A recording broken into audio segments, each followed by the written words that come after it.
Now, for some people, leverage is not even the threat of their own life. Some people would rather die than have you tell them what to do. And so that's not the leverage. The leverage for them might be something for their children. Leverage for them might be spiritual growth. All of us have a leverage point.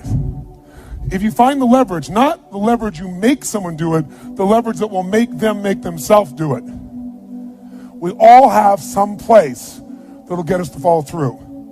Now, if you get enough leverage and if you interrupt the pattern enough, how many of you ever had a pattern when you were a kid and you had like some obnoxious uncle or something and you were trying to be upset and they'd come like rub your damn head or some dish, make you crazy, and you couldn't stay upset because they kept doing this to you? How many had this happen? Say aye. If you have enough leverage and you break someone's pattern enough times, a new pattern will show up. If you're conscious, you can create the new pattern. So the answer is yes. Now then the question would be, Tony, if all it takes is leverage, then why don't most people change? Now, the only way people change is if they associate either enough what? Pain, so they have to change, or they associate changing will equal enough what? And ideally, if you get both, you'll change. If you get, every moment I do this, the pain's getting more and more intense, there's a point where you must change. And if I change, I get all this pleasure, you're going to want to change. How many follow? But what equals pain and what equals pleasure is what you associate in your nervous system. So what happens is, the only way you create change is changing what you link pain and what you link pleasure to in your nervous system, not just in your head, in your gut. That's what controls you. Lots of times in your head, you know what you should do, but your gut takes over. Your fear, or your greed, or your desire, or your comfort, or whatever. Who knows what I'm talking about here? Say aye. But watch this. How many of you used to have a favorite dessert, or a food, or a form of alcohol that you really, really, really loved? And then one night you had an experience like never before, where something happened, where this food or this drink or this alcohol that you love so much, it went down, but it kept coming back up at a level of intensity and with enough aroma and pain and association that to this day, it takes no willpower just to think of that alcohol or think of the smell of that food or look at it makes you appalled, makes you repelled. Who's had an experience like this in your life? Say aye. Tell me what that change was. Was that a change in willpower? No. All that happened is your brain changed what it used to link pleasure to, it now linked pain to. When you link enough pain, it takes no willpower, you're gonna avoid it. The problem is some of you linking pain to things you need, like exercise, right? Or pain what you need, like a relationship, right? And it's the wrong association, but it's gonna control your life. Your job is to change what you link pain and pleasure to. So that night, what was pleasure became pain, and now it takes no willpower, you just avoid it. So we call that changing what you associate to things in your nervous system, or for short, a neuroassociative change. In other words, changing in your nervous system, what you associate pain and pleasure to. Here's the other reason why people don't change. Because right now, my relationship's in pain. But it was good in the past, so you escape having to change by remembering a good time. Or, I might be coughing and having these problems with cigarettes right now, but you know what? George Burns lived to be 102. He smoked cigars, by the way, and he's 1 out of 10 billion people that pulled that off. But let's not confuse ourselves with ratios. So you make up what the future is. If your present is painful, you can escape to the past and get out of the pressure to change. How many follow this? Say aye. Or you can escape to a future because no one knows what it is for sure and you can make it up. But if your brain links, it's been painful in the what? Past, in the, and it's even worse in the, it'll change like that. Who here has ever stayed in a relationship that you knew was not right for you? It wasn't right for you, it wasn't right for them. Who has ever stayed in a relationship way too long? Who's done this before? Raise your hand, say aye. It wasn't good for you, it wasn't good for them, yet you stayed. Why? Why? Because even though it's painful in the present, what'd you do? You said, it'll get better over there in the future. Who finally changed? Who here finally changed that? Say I. How'd you do it? Your brain went, it's painful now, it was painful in the past, it's gonna be worse in the future, that's it. That's what I call a Dickens pattern. When you lock in pain in all those places, there's no place to escape, so you change. It's like if you put a wall here, and a wall here, and we close them in on you, amazingly, you'll move forward. That's what we're talking about. Giving yourself leverage on yourself that way, not having someone else do it to you, you do it to yourself. That's when you got the power again. How many get it? Say I. This could be the greatest time you ever live if you control what you focus on, if you find a more empowering meaning, and if you decide to model the actions of those who succeeded before you. It can be the best financial time, the best emotional time, the best spiritual time of your life, but you better take control of your state. And if you think you're gonna do it just by today, you're wrong. You're gonna need to get yourself some rituals. Right now, every one of you in this room is controlled by your rituals. I don't just mean this one, I mean every morning you get up. I know your body, I can look at your body right now, and I can guess your rituals. Some of you, your rituals to work out 5 times a week, I can see it clearly. 4 to 6 times a week, it's obvious. Because you couldn't look like that if you didn't do that. Some form of workout, I don't care if it's walking, lifting, whatever. Some of you, it's obvious that lifting weights is part of it. You can see by that man's muscles. I know what his rituals are, because your life comes from your rituals. If you don't develop the ritual, you're kidding yourself. How many agree with me on this? Raise your hand, say I. And there are rituals that put you in state, and there are rituals that take you out of state. You have rituals in your relationship, you have rituals with your body, you have rituals around your finances, and the rituals that worked in the reaping time of fall in the markets and in business and in real estate, those rituals won't work now. If you do the right thing at the wrong time, you get pain. I'll say that again. If you do the right, you go, but Tony, I'm doing the right thing, but I'm not being rewarded. If you do the right thing at the wrong time, you don't get rewarded, you get pain.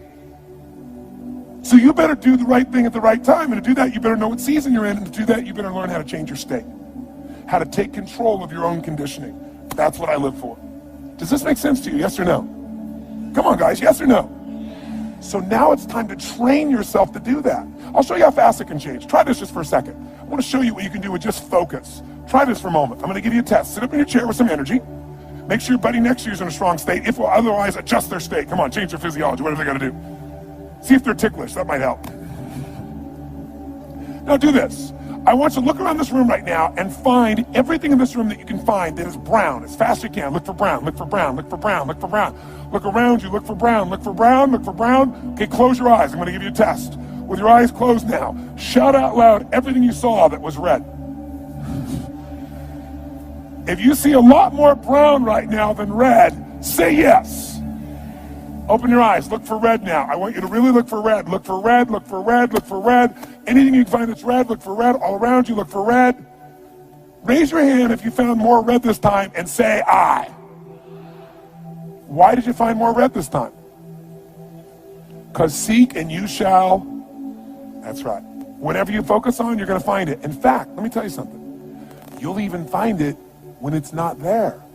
How many saw burgundy, called it red, just so you could have more things you counted? Raise your hand, say I, come on. See, whatever you're looking for, you're going to find. So if you want to change your life, my friends, you got to change your physiology and you got to change your focus. By the way, how fast can you change that stuff? How fast, my friends? How fast? How fast? Come on. In a heartbeat, once you rechange your conditioning. That's all you got to do. And you can do it fast. You can do it with a question or two. Try this right now. Answer this question in your mind and be honest. What in your life today, if you wanted to be, could you feel proud about right now? If you wanted to feel proud, if you didn't feel like, I shouldn't be proud, if you wanted to feel proud, what could you be proud of in your life today? Your children, your health, your body. Is there a problem you faced? Instead of running from it, you finally stepped up and handled it? What could you feel proud of in your life today, if you wanted to feel proud? How many can think of something? And when you think about this thing you're proud of, what about that makes you feel proud? What do you focus on that makes you feel proud? How do you breathe when you really start to feel proud? What's the kind of look on your face that starts to happen when you let yourself feel proud? Yeah. How's that feel? Here's one. If you wanted to be excited about your life right now, and you were willing to be excited, you were willing to buck everybody else's trend, what could you feel excited about in your life if you wanted to feel excited? What could you get excited about if you're really focused on it and you really took it in? And you weren't in a negative place. What could you get excited about if you wanted to be excited in your life? What could you get excited about? How many of you can think of something you feel excited about right now? Raise your hand. Let me see your hand. Say I. When you're really excited about it, what about that excites you? Or when you're really excited, how do you feel? How do you speak? What's your life like? By the way, when you're excited, does it tend to touch other people? Yes or no? Absolutely. By the way, do people have a tendency, by the way, who feels different right now than just even a couple moments ago? Raise your hand and say I. Why? Because focus is controlled by questions. If you ask a different question continuously, not once, continuously, you will get a different answer. If you ask a lousy question, you get a lousy answer and a lousy state. Somebody says, why does this always happen to me?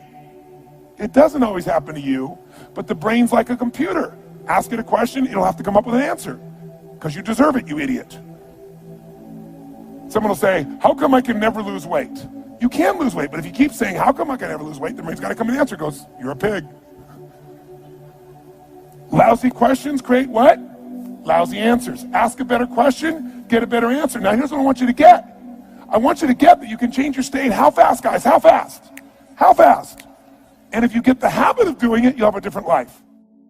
One of the things I have realized, and many of us have, that if you want something out of life, if you want to change yourself, if you want to acquire something, if there's some goal that you want to reach, that is really not easy as some people will make us feel.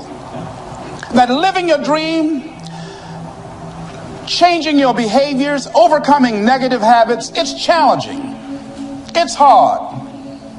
That living alone is just very difficult. And once we begin to come to grips with the fact that living is difficult, so how do we begin to nurture that hunger? What are the characteristics or the qualities of people that are hungry? What will it take for me to get some of the things that I want? And being hungry for those things, number one, you've got to work on yourself. It's very important that you engage in an ongoing process to develop you. Spend more time on yourself than what you've been spending. It's very important. You owe that to yourself. I was reading a book by Og Mandino called The University of Success. Read one line, gave me a chill. I didn't have to read anything else in the book. He said, many of us never realize our greatness because we become sidetracked by secondary activity. We spread ourselves too thin. Don't know how to say no. And we find ourselves doing all kinds of things and never ever have time to do those things that we need to do to work on ourselves. And then there goes a second, there goes another second, there goes another second, and we can't stop and hold time. And before you know it, you wake up one day and you're behind on your dreams and your bills. So decide that you're going to take some time to work on you, that you deserve that from yourself, that your life deserves some prime time. Because you are creating your own production. As Michael Todd would say, you are the star of your show. You are the director. You're writing the script. And you will determine whether your life is a smash office hit or flop. You determine that. Working on yourself, talking to yourself. That's so very important. Overcoming the negative conversation, that inner dialogue that's going on all the time, all the time. Even when you don't want it to be there. You can't stop yourself right now from thinking. You can't do it. It's going on. And so learning how to empower yourself, part of doing that is standing up to yourself. You've got to stand up inside yourself sometimes and say, shut up. You've got to do this. I was going to give a presentation and this voice inside of me saying, you can't do this. You don't have everything it takes. I shut up. You'll get scared sometimes. Your mind will go blank on you. Some people you will allow to unnerve you. And you wonder, what's wrong with me? I'm not crazy. That's why you've got to learn to make a conscious, deliberate, determined effort to stand up inside yourself. Working on yourself, watching that inner dialogue, it will determine the quality of your life. When you're working on something you want to achieve, You have got to stand up to that voice. You've got to sell yourself every day on your abilities, on what you're doing, on the goal that you want to reach. You've got to sell yourself every day, every day, every day. According to your level of belief, it will manifest itself in what you're doing. Whatever we have right now, whatever we're demonstrating in our lives, is a result of what we believe subconsciously that we deserve. And part of increasing that belief level is that you have got to convince yourself every day. You can learn all the techniques in the world. If you don't believe in yourself, it won't happen for you. I learned all of it.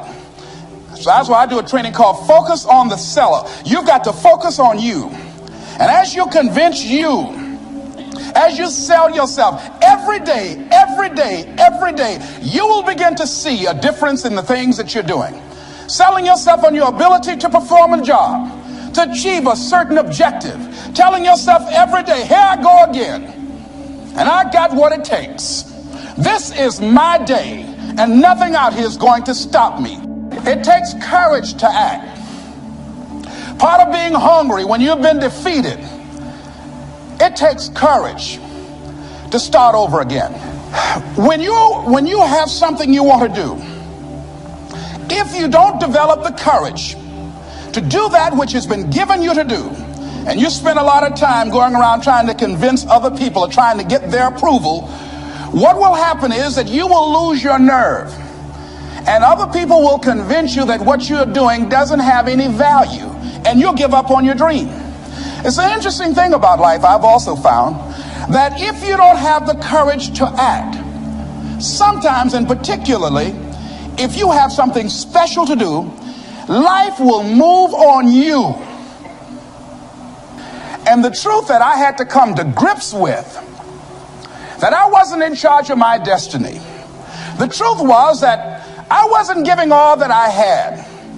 The truth was that there are some things that I wanted to do, but I didn't have the courage to act on those things.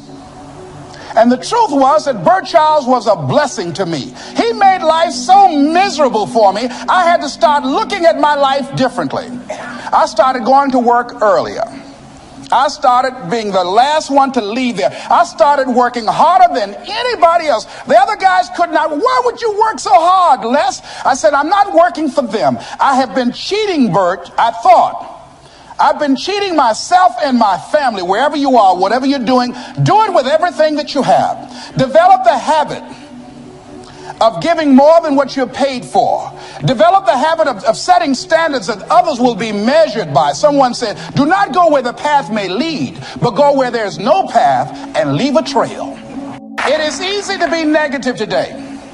It is easy to have low morale today. I was at a corporation and they're going through downsizing and going to lay off some 1,500 people over the next few weeks. It's very depressing there. And those people that stay there 9 times out of 10, they're just going to do just enough to keep from getting fired. Anybody can do that. But if you can begin to harness yourself and say that where I am, I'm going to do the best I can with what I got, because that is an expression of who I am. If you get into the habit of just being mediocre, it will become a part of your consciousness. If you get in the habit of giving less than what you have it within you to give, it will begin to reflect itself in your personality. It will begin to damage you psychologically. And you don't want to be a part of that kind of self-destructive behavior. And so you want to set some high standards for yourself. The next thing, part of what feeds that hunger, you've got to develop a sense of urgency. Aurelia said, stop living your life like you have 1,000 years to live. In life, you're either here today and you're gone today. If there's something that you want to do and you can't do it all at one time, do just a little bit of it. Most of us don't use the stuff that we have brought into the universe. And we want to make a conscious, deliberate, determined effort to start living life with a sense of urgency and using what we've got. Using ourselves up. Sharing what we brought into the universe to share. Because if we don't, nobody else will. Stop wasting valuable time Knowing that if we begin to live our lives as if each day were our last, our lives will take on a whole new meaning. It take on a whole new expression, valuing each moment that we are blessed with.